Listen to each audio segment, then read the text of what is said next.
Hi kids, welcome back to another pizza party. I'm Mrs. Pizza. This beautiful creature is Winnie, and she's just down here. Can you see her? She's there. Winnie's gonna breathe her hot breath on me. I'm just excited. I'm also excited that you're here. I'm so excited.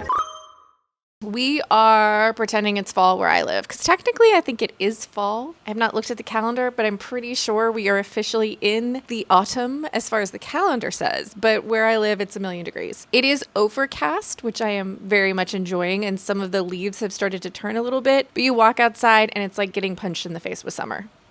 It's not working out there. So you stay inside, you look out the windows at the trees, you turn the AC up so you don't melt. How about that? We are here today to do a recent reads. Why? Because if I wait too long, it's too many books and it's overwhelming. So I like to do this while it's a little bit short. So let's get into it. This recent reads is kind of all over the place, which is just kind of on brand at this point. My reading tastes are incredibly diverse within themselves. So we've got a little bit of romance. We've got a little bit of fantasy romance. We've got some regular old fantasy. We're all over the place. Here we go.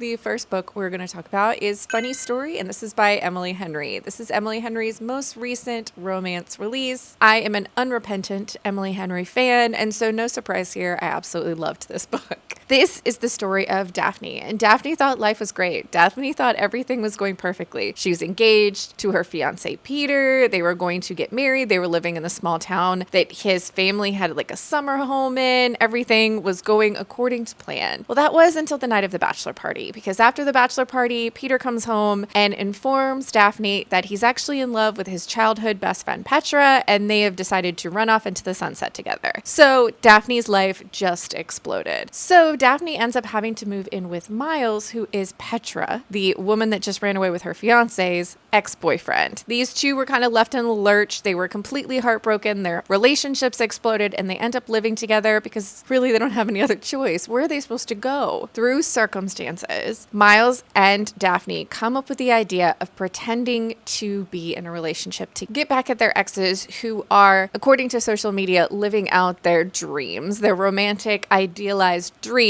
And so Daphne and Miles have decided to join forces, pretend to date, to get back at these people who broke their hearts. We all know how this goes in a romance novel, and it goes that direction, but in a really interesting way. I will say this book really did some good things for me, because although we had growth, which is important in a story, we also had realism in this story as well. And this is not really a spoiler, but something that was definitely like a gold star for me as far as this book goes, is that everyone who should have been let in on the fake dating is told about the fake dating. One of the things that drives me the absolute craziest in these fake dating situations in romance novels is that they keep the secret from all sorts of people that would totally be in on this if they could be. They don't really trust anyone with the secret, but Daphne and Miles trust a lot of people with this secret because it's a good secret. It's a juicy secret, and a lot of people want to get back at these other two people, Peter and Petra, who ran off into the sunset and just didn't care about whose lives they destroyed in the process. This was a really fun, good time. I love Emily Henry books, so no surprise, this was a really good book, in my opinion. I feel like at this point, I have one book of Emily Henry's that I haven't read, I believe, but I have really enjoyed every book that this author has put out. The next book we're going to talk about is The Orc and the Innkeeper, and this is by Cora Crane. This was something I picked up on Kindle Unlimited because it said it was like cozy fantasy romance. This is the story of Mariah, and she's a human living in a town full of magical creatures. And Mariah runs an inn. She's an innkeeper. But she has no magic, and everyone around her has some form of magic or fantasy nonsense. Well, due to circumstances, Mariah ends up having to pretend to be the fiance of her high school bully, who is Thorak, and he's an orc. Here's what I'll say about this. These two were supposed to be like slightly enemies in the past to lovers. This is a fake going to be marriage situation happening. I feel like about 20% of this book was missing, and the spicy parts were not that 20%. There was plenty of spicy bits happening, but the 20% that made me care about these people was absolutely gone from the text. I just had absolutely no investment in these characters. I felt like their relationship just didn't happen organically. It just happened. And the fact that Thorak was Mariah's high school bully, I think was supposed to add some extra tension to it, but I didn't like this. I think I ended up giving it 2 stars. It just felt like a lot of this book was missing and it wasn't worth picking up. It promised me cozy, sweet romance and it didn't really deliver. The next book I picked up after that was The Daughter's War, and this is by Christopher Buehlman. This book is the follow-up to The Blacktongue Thief. But this book is actually book 1. This book is a prequel. So this is book 0. It's a prequel in that it's a very contained story. This is the catalyst to the world that these people are living in. This is the Daughter's War, which is spoken about in The Blacktongue Thief, which, let me tell you what the hell The Blacktongue Thief is about. This is the story of Kinch, and he is a thief, and he has a black tongue, hence the title. He lives in a fantasy world post-war with these creatures called the goblins. They sound terrifying. Kinch is the member of a thieves guild, and you have to pay a tithe to the guild after you get out of thief school, and he's behind on pavements. So one day when Kinch is trying with a group of other thieves to rob someone on the side of the road, it goes absolutely awry, and he ends up going on an adventure with the person he tried to rob in the first place. The person that Kinch tries to rob on the side of the road, that is the catalyst to his whole story and his old adventure in this book, is Galva, and she is a war veteran and a member of a very elite group of soldiers. We get a lot of hints to what her life was like during the war. By the time we get to this story, she's not only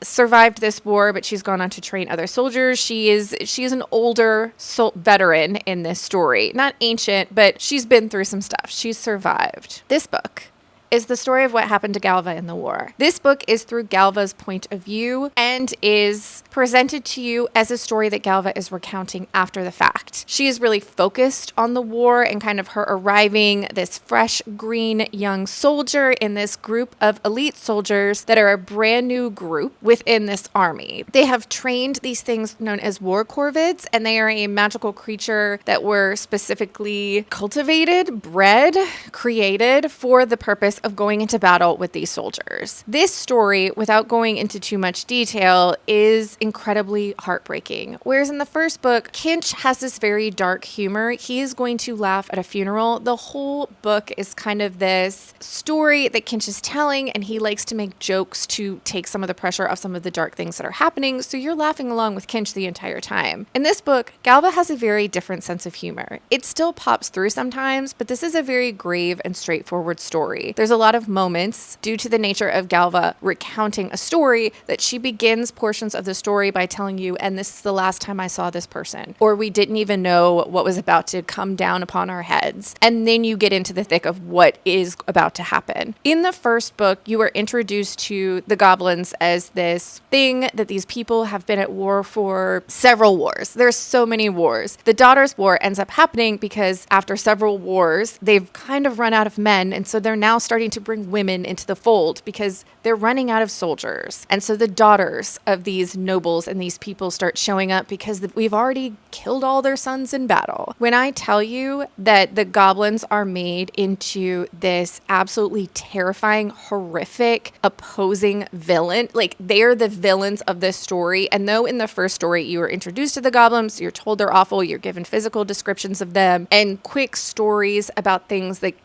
goblins are capable of, in this book, you get to see the horrific nature of goblins in their full glory. Goblins are terrifying, and you are scared every time Galva has to meet one on the battlefield. But also, you are introduced to characters that you have been told slightly about in the previous book. Now you get a little bit more insight into who they are, especially Galva's family. There is a letter that Galva's father writes to her brother, which is presented at a very specific point in the book that is unbelievably heartbreaking. And I read it with tears in my eyes. The book itself was incredibly good.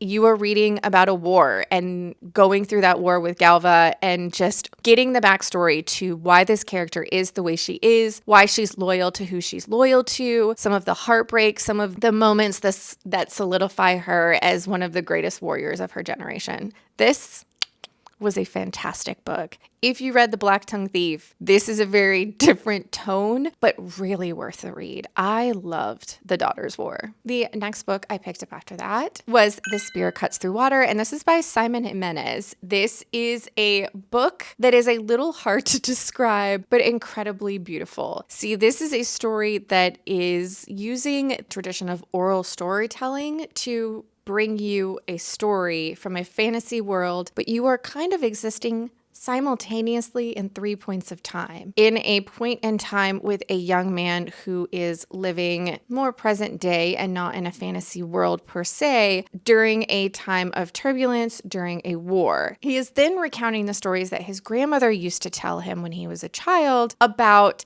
these fantasy mythical characters who are transporting a spear, which has magical mythical powers, from one place to another. But at the same time, you're existing in this magical theater that is owned by the gods. I believe it's like the moon god and the sea god got together and had a baby, and they made this magical theater that exists with all outside of time with all of these people. This is so hard to describe other than it was absolutely beautiful. Following these 3 different points within the story that are so intertwined with each other, you're popping in and out of them, but I don't feel like it's confusing. It's more fluid and beautiful. This has a lot of links to family and loyalty and the stories that we write for ourselves, choosing our own destiny, choosing who we're going to love. This is just a beautiful story. Absolutely worth the time, but not something that I can actually put into words what it was.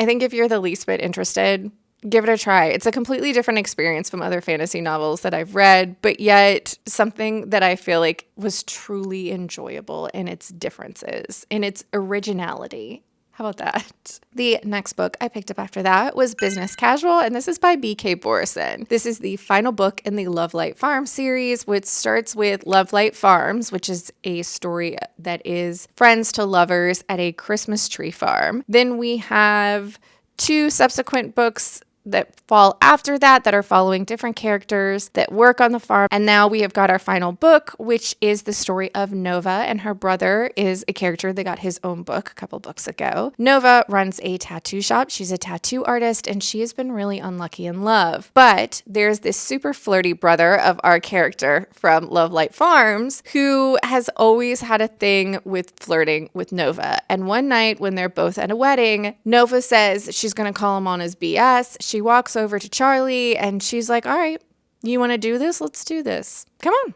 Let's do it. You've been acting like you want to do this. Let's do this. But Charlie knows a good thing when he sees it. And after the proposition to just do this once and get it all out of their system, Charlie realizes that it's not getting out of his system anytime soon. And he needs to convince Nova this is worth sticking around for. This is really sweet. It's a small town. Everybody in this small town tends to be in each other's business, even though every couple tries to keep everybody out of their business. This is sweet. Nova was sweet. Charlie was sweet. Everything was sweet. I feel like, okay, you know how sometimes when you really can't stand someone, even the way they chew their food can drive you crazy? Sometimes I feel like the opposite is true as well. I like the Lovelight Farm series. I've liked all of these characters. In each book, I've liked a little bit more. And so at this point, I was going to enjoy Business Casual. I just knew I was. So even if I'm able to overlook some of its perfections, I still had a really good time with this entire series. It's sweet, small town romance. I mean, you get what you get and you enjoy it, you know? The next book I picked up after that was Shark Heart, a love story, and this is by Emily, I'm going to say Habeck. This is a really weird story. See, this is the story of Ren and Lewis and their newlyweds, and soon after their wedding, Lewis starts exhibiting some very strange symptoms. He goes to the doctor and he finds out he has a very specific disease. See, in this world, people can basically get this disease that gradually turns them into animals over time. There are all sorts of versions of this disease. People turn into Komodo dragons and birds. Well, Lewis has just found out that he's turning into a great white shark, which unfortunately can be dangerous for all those around him. But we now have Ren and Lewis going through this situation where they are trying to navigate him being diagnosed with a terminal illness. His illness just happens to be him turning into a shark. Lewis goes through a lot of different emotional moments in this, him coming to terms with the fact that he's changing, him being angry about the fact that he's changing, him being angry about the fact that he's losing time, him being very sentimental about the fact that he's losing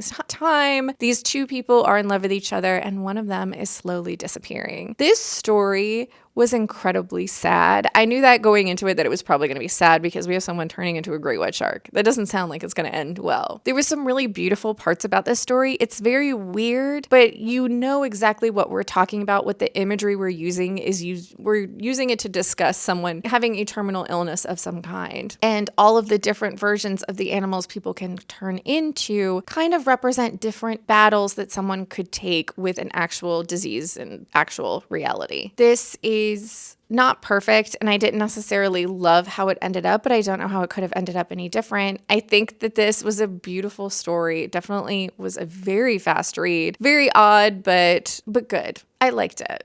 It was weird, but I liked it. And the last book we're going to talk about is something that I'm just going to add in here because I feel like I need to just say this out loud. A friend of mine was reading The Mists of Avalon, and I told her, hey, let's buddy read it. I got that book at home, and I've been talking about reading this for forever. I started reading this, and it's very lyrical and beautiful, and you're going through this story. And then I got 200 pages in, and there is an event that happens at the 200 page mark that kind of brought me to an abrupt stop. I feel like I read into this and immediately texted my friend and said, hey, what the fuck just happened? I can't believe this. I'm angry. I'm upset. I'm disgusted. What was this supposed to do? How everything is wrong. Everything is wrong. But there was even small instances within the big gross out that upset me. Things that were just casually mentioned. There was just a snapshot of certain things. And I was like, what the hell was that? So I did some digging, and I should have done some digging before I picked up this book. And my friend immediately said, don't go too far down that rabbit hole. You're not going to be happy. So this author is apparently, allegedly, a horrible, horrible human being and was involved in horrible, horrific, awful things involving their child. So I could not move past that. I think if this is something that you have read earlier on in life and was able to separate the author from the message, my friend was able to finish this and she said it's absolutely gorgeous and beautiful, but she was able to compartmentalize that the author of this book was pretty awful, and some of the things that are mentioned are just shined a different light on them when you are thinking about the allegations against the author. I couldn't go forward. I couldn't move forward. If you read this book and you loved it, I'm not saying you're a bad person.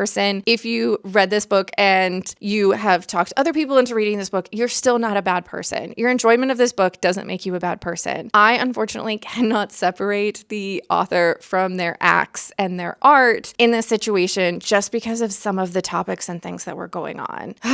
So I am going to throw this bad boy, I don't know. I don't want to throw it in the trash because I hate throwing books in the trash, but I don't want to put it in a free little library because then I feel like I'm inadvertently giving something to someone where the author was absolute garbage, but then they're not paying for it. It's not like they're supporting the author. Also, I should mention that the publisher, I believe, now donates all of the proceeds from any of this author's books to a nonprofit dealing with either victims of sexual assault or victims of abuse of some kind. I think the publisher has taken the initiative to, we're not removing the books from the shelves, but we are going to use the money for good. I don't know what to do with this book. I mean, maybe I should just throw it away. I hate throwing away books. But if you didn't know, I don't suggest going down a rabbit hole. The internet is a very scary place full of very scary details. But just know that this author is allegedly hot garbage water. So I will not be finishing this book, nor will I be picking up anything from them in the future. But I thought I should mention it because I did read 200 pages of that book before I got to the part where I was like, what? No. That, kids, is where we are going to end this recent reads. That's plenty of books that I talked about, and I'm tired of talking. I hope you had fun hanging out with me and the dogs. I hope you're reading good books out there, wherever you are, and I'd love to hear about them. And I'll see you next time.